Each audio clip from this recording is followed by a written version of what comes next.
Could any trainer become a Pokemon champion? It's a question I kept coming back to. We always focus on the strongest trainers, rivals, gym leaders, champions, but what about the others? What about the shorts-wearing, bug-catching, Pokeball-dropping underdogs of the Pokemon world? My name is Macho Brace, and today I'm putting a theory to the test. We're shining the spotlight on one of the most iconic trainer classes in the series, the Youngster. You know the type, baseball cap, a team of Route 1 rodents, probably hasn't done his homework, and yet there's something endearing about him. Maybe it's his confidence, maybe it's the comfortable shorts. In Pokémon Emerald, there are exactly 13 different youngsters scattered across the region, and in this run, I've taken a look at every single one, documenting exactly what Pokémon they use. But why? Because those are the only Pokémon I'm allowed to use in this Nuzlocke challenge. Here's the ones we're working with. Alan uses Zigzagoon and Taillow, Josh uses Geodude, Tommy uses 2 Geodudes, Johnson uses a Shroomish and a Lotad, Joey uses a Machop, Billy uses Zigzagoon and Seedot, Eddie uses 2 Zigzagoons, Timmy uses Aaron and Electrike, DeAndre uses Zigzagoon, Aaron and Electrike, Ben uses Zigzagoon and Gulpin, Jalen uses a Trapinch, Dylan uses Aron, and Demetrius uses Zigzagoon and Electrike. Across all 13 youngsters, we have access to 11 different Pokemon, which is actually way more than I expected. For this run, we're going to use a recruitment system. We start the run with one of these Pokemon as our starter, and after each gym leader is defeated, we're allowed to recruit one new Pokemon from our box, giving us a total of 9 Pokemon encounters for the run. No random encounters this time, just the humble, hat-wearing, rodent-loving squad of Hoenn's finest. Alongside this youngster-inspired restriction, we're still playing under standard Nuzlocke rules, permadeath, level caps, and nicknames. Oh, and of course if they win, they're all heading to the Luxury Ball Resort. What's a Nuzlocke without a prize? And with that, the run begins. For the 7th time. Spoiler alert, this run took a significant amount of attempts. Let's find out if Youngster Gravy can rise above his humble roots and become a trainer worthy of the Luxury Ball Resort.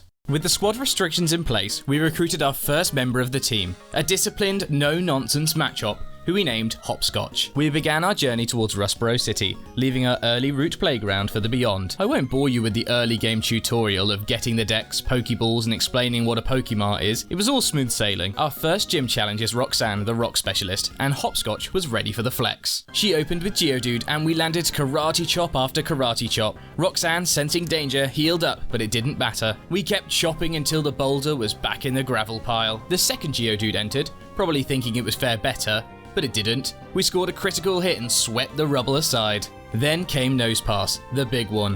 What followed was a gritty back and forth of rock tombs, potions, and perfectly timed low kicks. But eventually, after a tense battle of erosion, we landed the final blow. Roxanne was down, Hopscotch stood tall, and just like that, we'd claimed the stone badge. With that first badge in hand, it was time to get our first recruitment reward and expand the youngster ranks. And for our next recruit, we drafted Zipline the Taillow, a speedy little bird with a big attitude.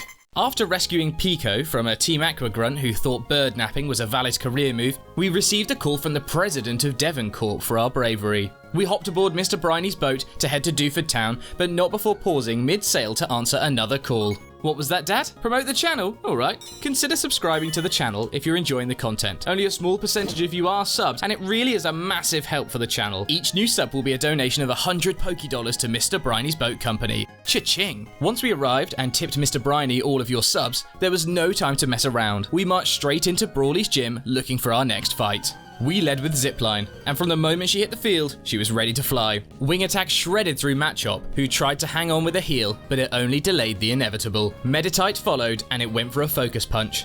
Unfortunately, it never got a chance to follow through, and Zipline crit with another wing attack. Then came Makuhita, Brawly's ace and a serious threat if left unchecked. We struck with wing attack again, as it started to bulk up. Another hit, another bulk up, then it healed.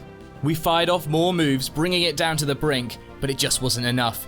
Makuhita struck back with a double-boosted Vital Throw, and Zipline was gone.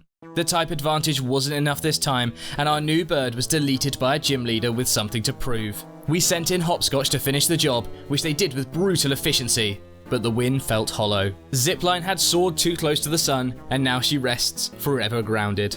Rest in peace, Zipline. You were fast, you were fierce, and you didn't deserve to go out to a glorified sumo slap. That's on me. Next, we recruited Marbles the Geodude, a literal boulder with arms and no concept of fear. Just what we needed to survive the next stretch. We rolled into Slateport City, delivered the Devon goods to Captain Stern, and swiftly dismantled Team Aqua again. Because apparently, these guys don't learn. Or maybe they just really love museums. Then came the next test, May. But she wasn't ready for hopscotch. We set up with Bulk Up, channeling our inner Brawly, and began to solo sweep. One by one, her team fell, and after the dust settled, Hopscotch stood alone on 4 HP. Phew! As we moved towards Moorville, we ran into Wally, who we wiped in front of his dad. Thanks for the XP, mate, and I'm sure that'll make some great dinner conversation later on. Now came Watson's gym, and look, I'm not gonna lie, 3 previous runs have ended here. This gym is cursed. The man is a gremlin, and if things do go wrong, it's back to the start. Voltorb opened the fight and immediately went for rollout. We countered with Marbles Mudsport, just in case, and then we shut the ball down with a clean Magnitude. Next up was Electrike, who tried to get clever with a Howl, but it wasn't going to work. Magnitude deleted it. Then came Magneton. It hit us with a decent Sonic Boom, but again, Magnitude came in clutch, and somehow obliterated the floating magnet pile, despite it not even touching the floor. That's 3 for 3. Finally, Manectric stepped up. Watson's ace. It tried to set up with a Howl, but we hit it with another Magnitude. A boosted Quick Attack merely tickled Marbles as another final Magnitude just shook the building down. And just like that, Watson was defeated. No losses, no stress, just the balance of life and death finally leveling out. Honestly, it felt too easy. But I knew why the last few runs had fallen apart. I'd totally misdrafted. I'd come into this gym without a plan, without considerations, and I paid the price. This time though, I got it right. 3 badges down, time to keep climbing, but more importantly, time to recruit. We chose Jump Rope the Lotad, a damp, dancing icon and potentially a key Flannery matchup. This little lily pad didn't just come to play musical chairs though, it came to vibe and it came to carry. We rock smashed our way through Route 111 like unpaid contractors before pushing through Fiery Path and beyond, where the dusty trek took us through the ash-choked routes, and we finally reached Falava Town. We took a brief moment to exhale and then made our way right into Meteor Falls, just in time to catch Team Magma and Team Aqua arguing like 2 cats at midnight. While they ran off to escalate whatever nonsense they were cooking, we took the cable car up to the summit of Mount Chimney. Along the way, Jump Rope evolved into a full-fledged Lombre, and after clearing out Team Magma and watching Maxie dramatically fail to steal a volcano, we marched down the mountainside and evolved Hopscotch into Machoke as we strolled our way into Lava Ridge Town. A flaming battle stood ahead, our most heated challenge yet. We stepped into Flannery's gym, heat waves rolling off every tile and the air thick with volcanic drama. But we had a plan, as always. We opened the battle with a fake out, just to throw Numel off its camel groove, before swapping to Marbles, who tanked a takedown like it was a warm-up stretch. 1 Magnitude later, and Numel was back in the sand. Slugma came in, and well, it was Slugma. We dropped another Magnitude, and it melted faster than ice cream in the sun. Next was Camerupt, Flannery's bulkier threat. Or at least, that's what I thought it was. It turns out Camerupt was just a larger Slugma with a better design. 1 Magnitude, and it was out of here too. Finally, her defensive shell, Torkoal. This one didn't drop so easy. Our first Magnitude didn't quite do the job, and Torkoal hit us with an attract, trying to flirt its way to survival, but Marbles wasn't here for romance. Rock no brain, rock squish taut. Marbles shook off the love-struck haze and fired off a second Magnitude, burying the teasing tortoise for good. Flannery was down. The heat badge was ours, and Marbles Magnitude is becoming a ground-shaking cult hit. That's 4 badges in the bag. Time for a reward recruitment. Next up, we grabbed Seesaw the Aron, a walking tank with a helmet for a face and no interest in subtlety. With a range of Pokemon now in rotation, it was time to face the ultimate test of strength and all our unresolved father issues. Get ready, Norman. This was Hopscotch's moment. To prep, we gave him a Persimberry, the classic anti-confusion snack, and walked straight into the battlefield. Norman led with Spinder, which immediately after we bulked up, tried to cause chaos with Teeter Dance, but we weren't dancing today. We ate our berry, shaking off the confusion instantly. Then we went for bulk up again, eating a Psybeam but standing strong. 1 Karate Chop later, and the Spinder spun its last. Next came Vigoroth, and we kept bulk up training. With our attack and our defense now sky high, we dropped it with 1 clean hit. Linoon came in after that, probably thinking it had us beat with a belly drum, but we cut its rhythm short with a Karate Chop. Finally, Norman's ace, Slacking.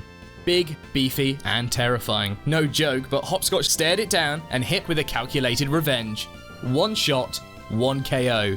The king of the jungle was dethroned by Gravy. We secured the balance badge and Norman was defeated, father embarrassed in front of a crowd of 1. After the fight, Wally's dad showed up, all proud and emotional, and handed us the HMO3 for surf. The path forward had opened, and it was time to start making waves. Our next recruit, Trampoline the Electrike, a Pokemon named after a backyard hazard, and honestly, the energy fit perfectly. We made our way across Route 118, gliding towards new territory, and we pushed through the winding rainy stretch of Route 119, crossed the iconic bridge, and rolled into the Weather Institute, where Team Aqua once again decided eco-terrorism was the move of the day. We wiped the floor clean with them, claimed our cast form shaped participation trophy, which we immediately released after nabbing the Mystic Water, and then met May, who after catching another L, graciously handed over HMO2 Fly. Very kind of her, especially considering we can't actually use it. See, despite having the HM, we didn't have a Pokemon that could actually learn Fly yet, so we did what any self-respecting trainer would do, and we walked all the way back to Moorville like it was 2004 and we'd never heard of fast travel. But why? Because the Moorville Game Corner had TMs, and we needed TMs, so we gambled. Hard. Not for profit, not for fun, but just for a better moveset. After slamming enough chips and pulling enough levers, we walked all the way back to Fortree, powered up, evolved Seesaw into Lairon, and stood at the edge of our next challenge. We stepped into Winona's gym, fully expecting a graceful dance of aerial elegance and wind-type warfare. Instead, what we got was one of the weirdest, scrappiest, and most emotionally confusing battles of the run. She opened with Swablu, who apparently was watching too many Wolfglick videos, and immediately tried to Perish Trap us. We responded with Ice Beam, and by some miracle, we froze it on turn 1. Winona healed, but a few surfs later, and Swablu was iced out of the equation. Next came Pelipper, and we swapped into Trampoline, and it landed a Supersonic. And then we played ping pong with our team, switching to marbles, then back again, until finally, Trampoline struck with Thunderbolt, and we took the bird down. Then Altaria arrived, and this is where things got extreme. We opened with Thunderwave, and Altaria answered with a Dragon Dance. Uh-oh. We swapped into Hopscotch, hoping for a full para, and fortunately, it delivered. Then we swapped into Seesaw, as it did another Dragon Dance. At this point, it was ready to sweep. And we panicked. So we roared. Out came Tropius, dragged onto the battlefield.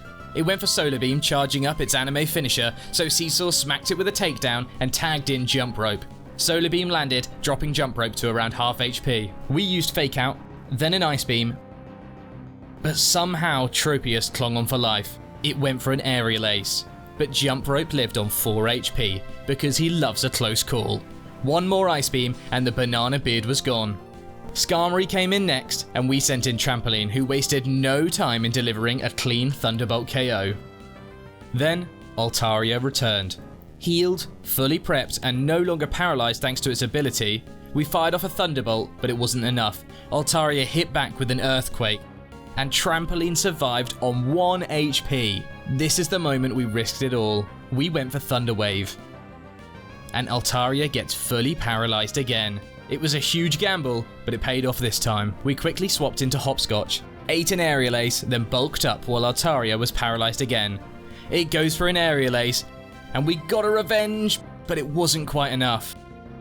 We sent in Marbles as it healed back to full, and with the whole team bruised and battered and out of good answers, Marbles looked back at me and gave me the nod, and I made the call. Self-destruct.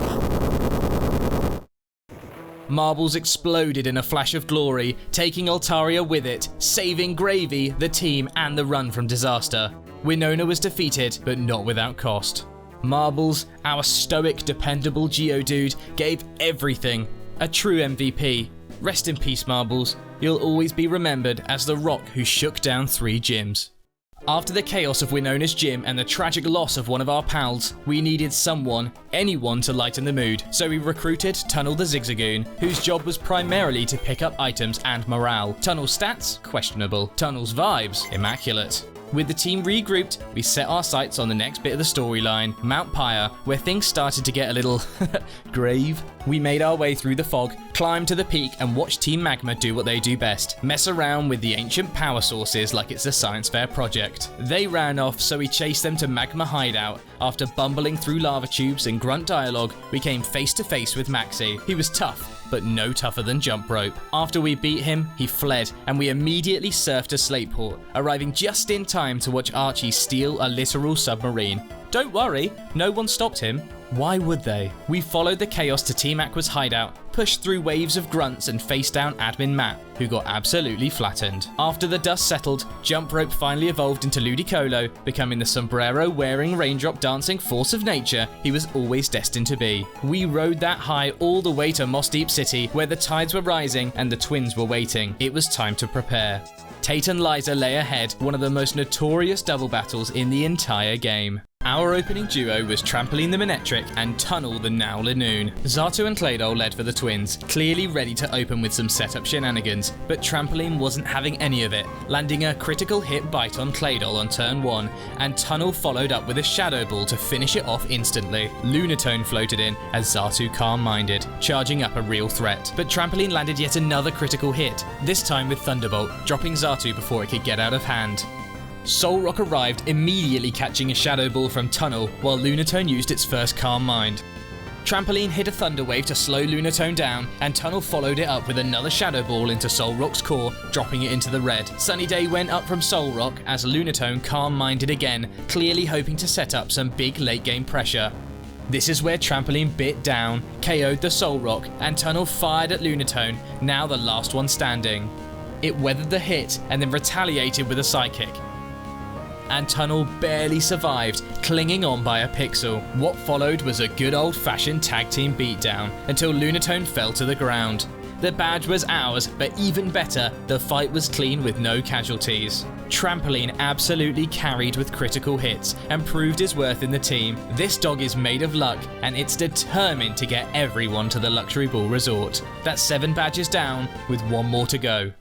With that Mind badge secured, we added our next recruit, Conkers the Sea-Dot. A small acorn with big potential, and the resting face of someone who's already seen the apocalypse. Fitting given what was coming. We made our way to the Moss Deep Space Center, where Team Magma was mid-siege and Steven was waiting for backup. Naturally, we teamed up and took down the grunts, and reminded Maxi that rocket science is best left to actual scientists. As thanks, Steven invited us over for lunch and handed us the HM for Dive, which we used on Jump Rope to dive deep into the underwater base of Team Aqua, fully leaning into his scuba sombrero energy. Down there, Seesaw hit her final evolution, becoming a full-blown Agron, a towering tank ready to crush planets, or at the very least, Team Aqua admins. But before we could get too comfy, Kyogre got super mad and escaped the clutches of Aqua leader Archie. With the world now seconds from turning into an ocean documentary narrated by David Attenborough, we chased the storm to Sutopolis, where Steven gave us all the responsibility and introduced us to Wallace, someone who looked like a final boss and spoke like a fashion model. We'll hopefully be seeing him again sometime. Wallace told us our only hope was to awaken Rayquaza, the legendary Sky Serpent with the ultimate authority complex. So we climbed to Sky Pillar, gave it a little "excuse me, the planet's dying," and watched as Rayquaza descended from the heavens,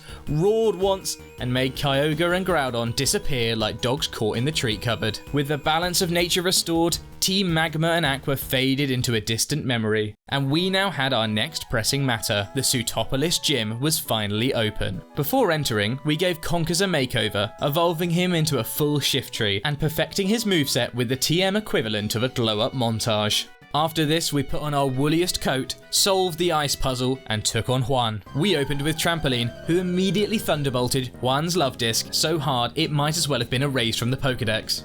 Next came Whiskash, and that's when the weather war began. We swapped into Conkers just as Whiskash set up a rain dance. We didn't like that weather, so we threw out a Sunny Day as Earthquake hit back, but we held firm.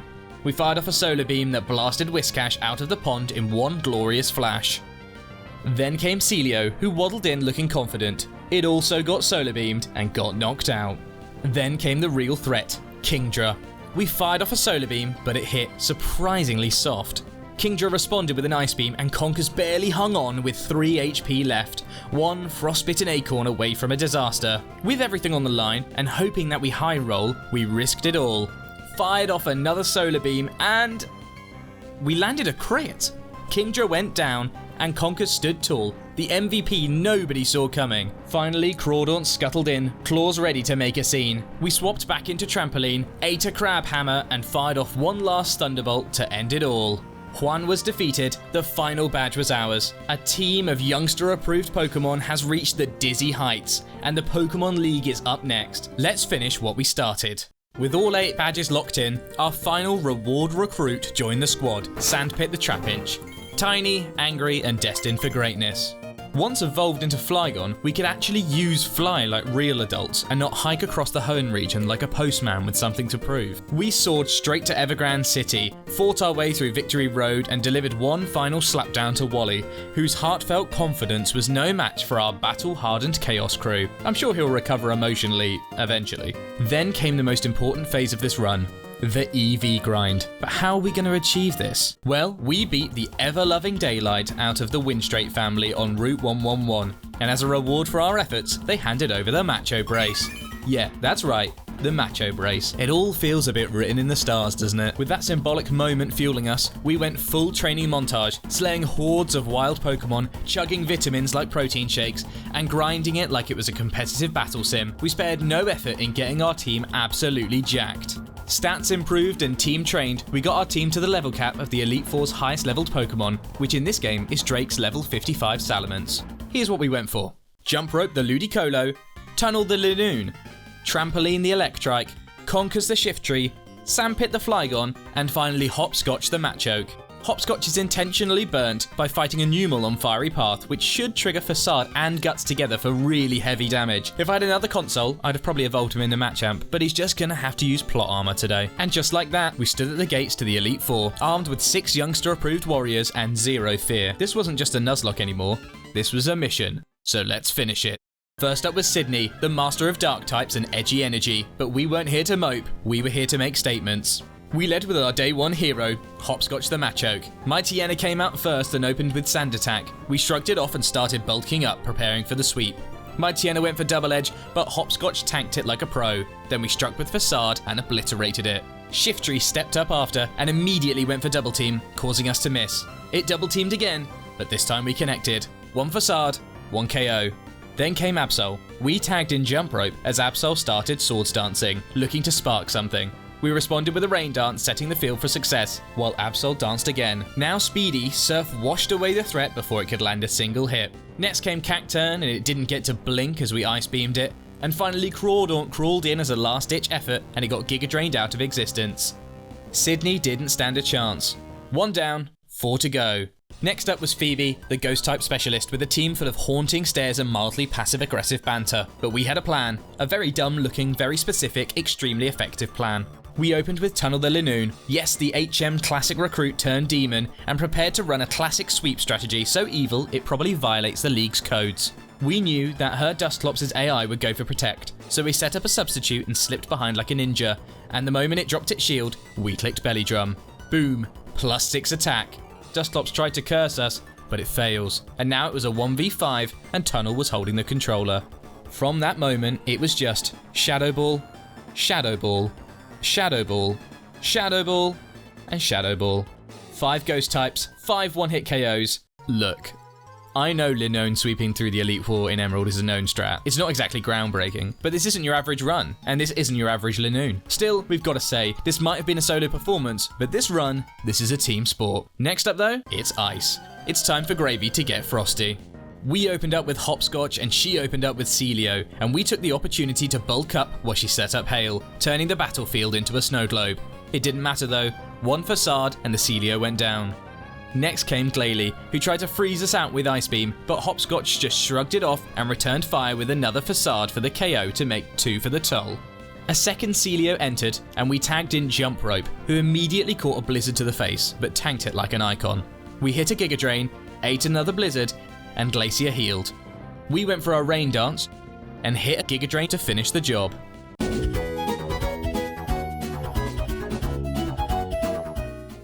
Glalie 2 came in next, and one more surf melted the angry ice face on arrival. Finally, Harace Wall Rain. It was bulky, it was scary, it was ready to ruin our day. We struck first with Giga Drain and it hit back with an Ice Beam, but Jump Rope held strong. One final Giga Drain and the Walrus was washed away. That's Glacia down and another badge of honor for the team. 1 to go before the final throne, and it's Drake, and not Lance. I'm sorry for that mistake last time. We knew that this one would hit hard, so we prepped the MVP. Jump Rope the Ludicolo is armed with a Never Melt Ice to boost those ice beams into frosty nukes. Drake opened with a Shelgon. We set up Rain Dance as Rock Tomb came in. It protected but only stopped the inevitable. We fired off an Ice Beam to crack the shell of the dragon wide open. Next came Altaria, and honestly, it might as well have walked in with a red target on its chest. Ice Beam, One shot, Marbles celebrates from the great beyond. Then came Kingdra, who's never a pushover. It went for Dragon Dance, we answered with an Ice Beam. Then it went for Smokescreen and we missed our attack. Kingdra danced again, so we went for Giga Drain trying to play it safe, but the damage wasn't there. So we pivoted to Hopscotch as Body Slam came in. But Hopscotch didn't flinch. He fired back with a Facade and landed a critical hit. Down went Kingdra right as it started getting ideas. Then it was time for a mirror match. Flygon versus Sandpit. We swapped into our own freshly evolved Desert Dragon and let the back and forth begin. Dragon Claws and Dragon Breath. It was a true slugfest, but when the sand settled, it was Sandpit still standing. Finally, Salamence made an appearance, Drake's ace, the dragon to end all dragons. We brought Jump Rope back in, and it fired up a crunch, chipping away before it followed it up with a Dragon Claw. Jump Rope held firm though, and hit it back with an Ice Beam. Critical hit, knockout blow. Drake didn't even get a chance to call for backup. His dragons fell one by one, and with them, the last wall before the champion. Who would have thought it? A youngster, hat slightly askew, Pokeballs barely fitting in his pockets, and dreams bigger than his battle experience, standing at the gates of the champion's chamber. We've buried ghosts, frozen dragons, and punched gods of the Arctic straight in the jaw. And now, there's only one left, the champion. Let's show the world what happens when a youngster grows up. Wallace sent out Wailord and we opened up with a reliable Rain Dancer himself. We went for the Giga Drain and Wailord, clearly aiming to flood the field, clicked Rain Dance, but it actually played right into our hands. We Giga Drain again and the whale sunk. Next came Tentacruel, and this is where things got a bit silly. I got stupid, I stayed in and used the wrong moves. I ended up getting Poison and Jump Rope took hell of a beating. Not wanting to throw, I swapped to Trampoline, who tanked a Sludge Bomb like a hero and answered with a crisp Thunderbolt to even the scores. Gyarados followed, but Trampoline wasn't done yet. Another Thunderbolt, another one-hit KO, and the Serpent fell before it could even get going. Then came Whiscash, and it was time for a change. We tagged in Sandpit, who shook off an Earthquake, then passed the baton to Conkers the Shift Tree, as Whiscash started bulking up with Amnesia. But Conkers had a plan. Sunny Day lit up the arena as he tanked an Earthquake, and then he unleashed a devastating Solar Beam to blow Whiscash out of the water. Wallace, now panicking, sent in Milotic, his crown jewel, but it did not matter. Back-to-back Solar Beams, and Milotic fell in 2 turns, unable to do more than a glare as it faded into white sparkles. Then came the final Pokemon, Ludicolo. We went for a Toxic as it double teams. Then we set up Sunny Day as it went for a Surf. We went for a Protect, but unfortunately, it double teamed again, becoming ever harder to hit. We went ahead and sent in Hopscotch, our starter and our anchor. It tanked a Surf followed by a Giga Drain, but it stood firm and then fired back with a Facade. It connected, its HP started to drop, and it was over. And just like that, Youngster Gravy, the boy no one expected, was now the champion of Hoenn. And that's a wrap on another run. But before I head off, I just want to say thank you. The channel's been growing faster than I ever imagined, and I've been completely blown away with the support, the likes of you avidly giving the content, the comments, and the people turning this channel into more than just a place to watch silly Pokemon challenges. Whether it's detailed feedback, jokes, well-dones, or just general loveliness, it really does mean the world. I've got loads more nonsense planned, so stick around, and as always, embrace the chaos, and I'll see you at the Luxury Ball Resort.